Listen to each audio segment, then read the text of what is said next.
हमारे साथ जगत गुरु श्री रामभद्राचार्य जी सीधे तौर पर जुड़ रहे हैं। वो हमारे डिबेट के हिस्से नहीं होंगे, लेकिन मैं उनसे एक बार बात करने की कोशिश जरूर करूंगा।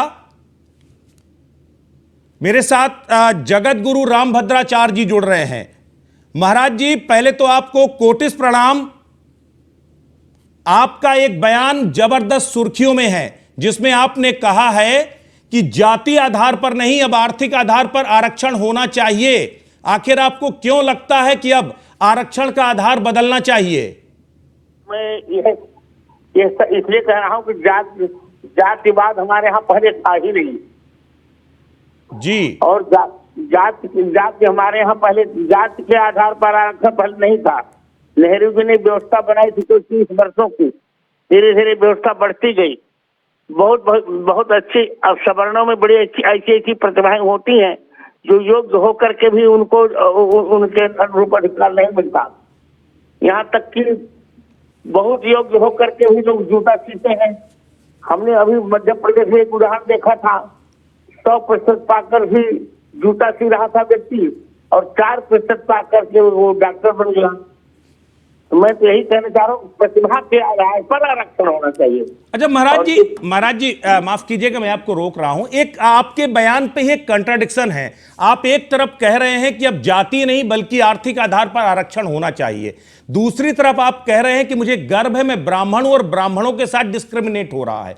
एक तरफ स्वामी प्रसाद मौर्य जिस तरह की बयानबाजी कर रहे हैं, वो लगातार हिंदू धर्म पर, सनातन पर चोट कर रहे हैं। वो कह रहे हैं कि हिंदू धर्म ही डिस्क्रिमिनेशन पर टिका हुआ है, विभेद पर टिका हुआ, ब्राह्मण ही हिंदू धर्म है सीधे तौर पर। क्या कहेंगे? बोल दीजिए, ब्राह्मण हिंदू धर्म के बारे में कल भी मैंने उदाहरण दिया था। पूरे सुमेर तंत्र में हिंदू धर्म का उदाहरण है, स्कंद पुराण में हिंदू धर्म का उदाहरण है, यजुर्वेद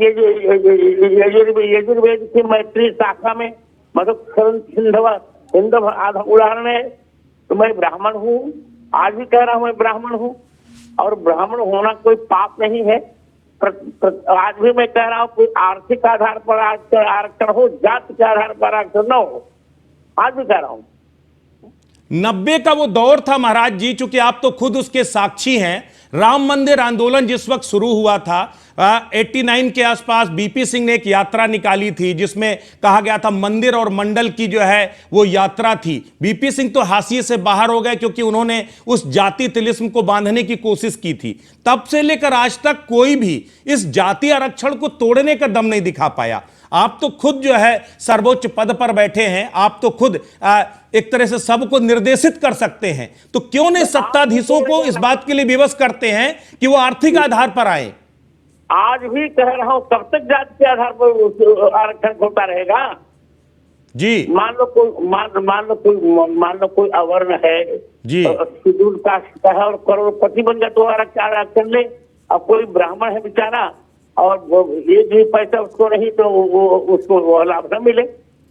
इस देश में रहकर एक और तो आप लोग जातिवाद का उन्मूलन कहते हैं, सब जाति एक हो जाए, तो दूसरी ओर जातिवाद पर आरक्षण क्यों? कब तक खून पिया जाएगा सवर्णों का? वो यही बात स्वामी प्रसाद मौर्य बार बार कह रहे हैं कि सवर्णों के नाम पर कब तक आप जो दलित हैं, जो अनुसूचित जाति हैं, शोषित पीड़ित हैं, उनको आप कब तक डिस्क्रिमिनेट करेंगे? मैं उनको चैलेंज करता हूं। हमारे यहाँ वेद में कोई पीड़ित था ही नहीं, न कोई दलित था। हिंदव सोदरा सर्वे न हिंदू, हिंद सोदरा सर्वे न हिंदू पतितो भवेत्। हमारे यहाँ चारों वर्ण समान थे, कोई भी पतित नहीं था। इसे राम राज्य में राजघाट पर चारों वर्णों के लोग स्नान करते थे। राजघाट सबविध सुंदर वर मध्य, जहाँ वर्ण चारों नर, वर्ण था हमारे यहाँ। जैसे पद्धाम शूद्र हो जाए, वेद ने कहा शूद्र चरण से उत्पन्न होता है, और भगवान का चरण कितना पवित्र है। जिस चरण से उत्पन्न हुई गंगा सबको पवित्र करती है, उस चरण से उत्पन्न हुआ शूद्र अपवित्र क्यों हो गया? ये हमारी गलत अवधारणाएं हैं। सारा हिंदू धर्म एक है, चारों वर्ण समान है। आप पवित्रता का कोई प्रश्न ही नहीं उठता। मैं तो एक ऊंचे पद पर बैठकर ऋग्वेद से लेकर हनुमान चालीसा तक 1.5 लाख पृष्ठ कंठस्थ करके बहुत वैचारिक वक्तव्य दे रहा हूं। मेरा अल्प ज्ञान नहीं है, मौर्य साहब का अल्प ज्ञान हो सकता है।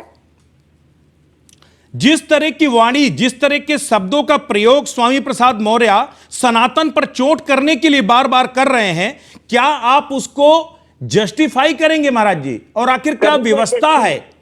कभी मैं जस्टिफाई नहीं करूंगा, मैं निरंतर विरोध ही करूंगा और आवश्यकता पड़ी तो मानहानि का उन पर दावा भी प्रस्तुत करूंगा। महाराज जी, बड़ी बड़ी बात आप कह रहे हैं कि मानहानि करूंगा। वो तो कह रहे हैं कि मैं तो किसी की मानहानि कह ही नहीं रहा हूं। वो कहीं मंदिर में बौद्धिज्म खोजते हैं, कहीं सनातन में खोट खोजते हैं। क्या आप दुर्भाग्य, मैंने कह दिया ना, उनके ज्ञान के दिवालियेपन का यही उदाहरण है। बोलने का उनको विवेक ही नहीं है। अब वो कहते हैं अल्प ज्ञान, उस व्यक्ति को अल्प ज्ञान कहें जिसे 22 भाषाएं बोलने का अधिकार हो, उस व्यक्ति को अल्प ज्ञान की बात कर रहे हैं जो पद्म विभूषण से भारत में अलंकृत हो। अब मैं क्या कहूं उनको? आप ब्राह्मणत्व को श्रेष्ठता प्रदान कर रहे हैं और स्वामी प्रसाद मौर्य कह रहे हैं कि ब्राह्मणवाद की जड़ें बहुत गहरी और सारी विषमता का कारण भी ब्राह्मणवादी है। नहीं, कभी नहीं। ब्राह्मण ने जितना, मैं पक्ष नहीं ले रहा हूं, सत्य कह रहा हूं। ब्राह्मण ने ही महापद्म नंद वंश का अंत कराया। ब्राह्मण ने भारतीय शासन किया। ब्राह्मण ने ही रामचरितमानस लिखकर सारे राष्ट्र को एक राष्ट्र में बांधा। तमेव ब्राह्मणो भूमते स्वम ददाति च आंध्र संस्यात ब्राह्मण से जना। इतना त्याग किया ब्राह्मणों ने। तक्षशिला और नालंदा का जब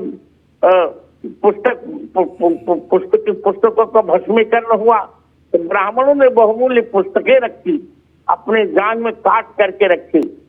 ब्राह्मणों ने राष्ट्र की जितनी बड़ी रक्षा की है, आजाद चंद्रशेखर से लेकर वीर क्या कहते हैं महारानी लक्ष्मीबाई तक, जो त्याग किया है हमने, उस त्याग की कौन तुलना करेगा? मैं फिर कह रहा हूं। अच्छा महाराज जी, एक सवाल, क्या ब्राह्मण जाति सूचक है या ब्राह्मण उस ज्ञान का प्रतीक है या उस एक तरह से उस सनातन में जो परंपराएं उसका प्रतीक है?